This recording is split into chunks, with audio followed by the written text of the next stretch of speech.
بالکل موت کے گڑھے پہ پہنچ چکا ہے، چند لمحے باقی ہے جان نکلنے کو۔ عبداللہ ابن مسعود کو دیکھنے لگا، کیا ہوا؟ میں سردار تھا اپنے قبیلے کا، میں قریشیوں کا سورما تھا، اگر دشمن سے مقابلے کرتے ہو میں مرا تو اس میں کون سی بے عزتی کی بات ہے؟ عبداللہ ابن مسعود اور آگے بڑھے کہ اس کا سر جسم سے الگ کروں۔ ان کی تلوار کام نہیں دے رہی تھی، ان کی تلوار کام نہیں دے رہی تھی، کہنے لگا میری تلوار پکڑو۔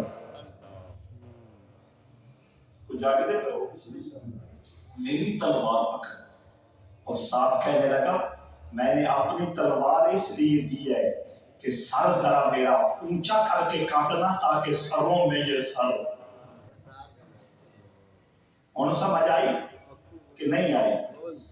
اصل ادھر نہ جانے پاسے نہیں ٹوڑنا، سمجھ آؤں گی کہ نہ ادھر نہیں ٹوڑنا، بالکل حضرات نے کہا میرا سر ذرا آگے سے کاٹنا تاکہ یہ دوسروں سے بلند نظر آئے، اور کہنا محمد سے کہ میں نے سنا ہے کہ فرعون نے ڈوبتے ہوئے موسیٰ کے رب کو مان لیا تھا، میں نہیں مان کے جاؤں۔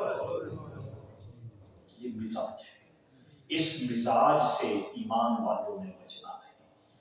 جو جھکتا ہے، جو عاجزی اختیار کرتا ہے، وہ رسول اللہ کی نگاہوں میں ہوتا ہے، اور حضور کے فرمان کے مطابق اللہ اس کے درجات کو اور بلند کرتا ہے۔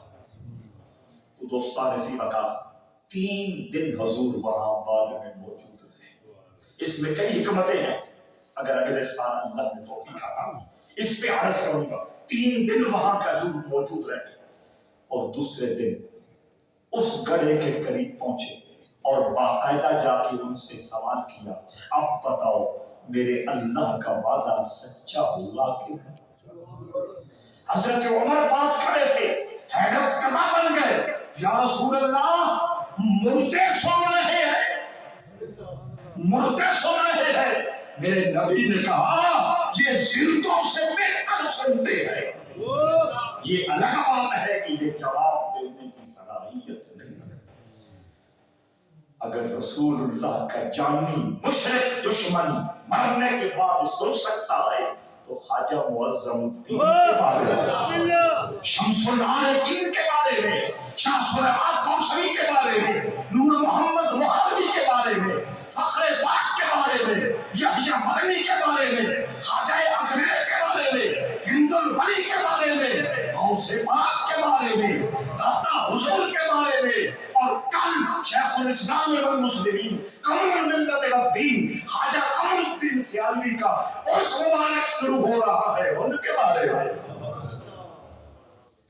اللہ ہمیں سلامتی والا دل عطا فرمائے اور جگمگاتا دماغ عطا فرمائے۔ اللہ کے سارے دوستوں کی محبت اور عظمت سے ہمارے دل و دماغ آباد اور سرشار رہے۔ اعتکاف، اس سے پہلے 17 رمضان کو بدر کی جنگ ہوئی، اس مناسبت سے تفصیلی گفتگو ہوگی، اور 17 رمضان کو ہی ام المومنین صدیقہ آگے حضرت عائشہ رضی اللہ تعالی عنہ کا مثال ہے۔ وہ بھی امت نے نہیں بھولنا، میری ماں ہے، اور اپنی ماں کی روح کو ثواب پیش کرنے کے لیے جو ممکن ہو وہ عرض کرنا ہے اور پیش کرنا ہے، وہ بھی یاد رکھیے گا۔ اور پھر آخری عشر میرے نبی کہتے ہیں شب قدر کی تلاش کے لیے اعتکاف کا اہتمام کرو، اور بہت ساری حکمتیں ہر سال کی طرح جامعہ مسجد معظمیہ میں بھی اعتکاف لوگ بیٹھنے کی سعادت حاصل کریں، مقامی ہو یا باہر سے آئے، سب کو جی آیا۔ سب کی سحری افطاری کا انتظام خواجہ معظم الدین رحمہ اللہ سے بھی ہے، وہ انشاءاللہ پوری خدمت کرتے ہیں اور آئندہ بھی کرتے رہیں گے۔ اتنا ضرور ہے کہ اس مسجد میں جو دوست اعتکاف بیٹھیں گے، چونکہ ہمارا اعتکاف رسمی رواجی نہیں ہوتا، اس میں مشقت ہوتی ہے، ریاضت ہوتی ہے، مجاہدہ ہوتا ہے، قرآن پاک الگ سننا پڑتا ہے، مختلف اوراد و وظائف کے لاکھ نکالنے ہوتے ہیں، انفرادی ذکر و اذکار بھی کرنے ہوتے ہیں، ایک پروگرام اور شیڈول کے مطابق ہمارا اعتکاف ہوتا ہے۔ ہمیں گنتی سے دلچسپی نہیں، معیار سے دلچسپی ہے۔ کیا؟ کس سے دلچسپی ہے؟ اتنے اس بات کی کوئی ویلیو نہیں ہے، بات کوالٹی کی ہے، بات معیار کی ہے۔ تو وہی لوگ تشریف لاتے ہیں جو اوکھا ہونا پسند کرتے ہیں، جو مشقت کو خوشی کے ساتھ سینے کے ساتھ لگانا چاہتے ہیں۔ اس کے لیے پچھلے سال سے ہم نے ایک اور بھی پابندی لگائی ہے، اور وہ اس سال بھی برقرار ہے کہ یہاں جو دوست اعتکاف بیٹھیں گے ان کی عمر 25 سال ہونا ضروری ہے۔ 25 سال سے اوپر جس عمر کے ہوں ویلکم، 25 سال سے کم اس مسجد میں اعتکاف کے لیے ہم معذرت خواہ ہیں، آپ جہاں بھی تشریف رکھنا چاہیں رکھ لیں، ہمارے پاس 25 سال سے کم عمر جوان کی یا بچے کی گنجائش نہیں ہے۔ اللہ رب العزت آپ کی رمضان کی گزری ساری باتوں اور آنے والے جتنے لمحات اور گھڑیاں اللہ کی مرضی کے مطابق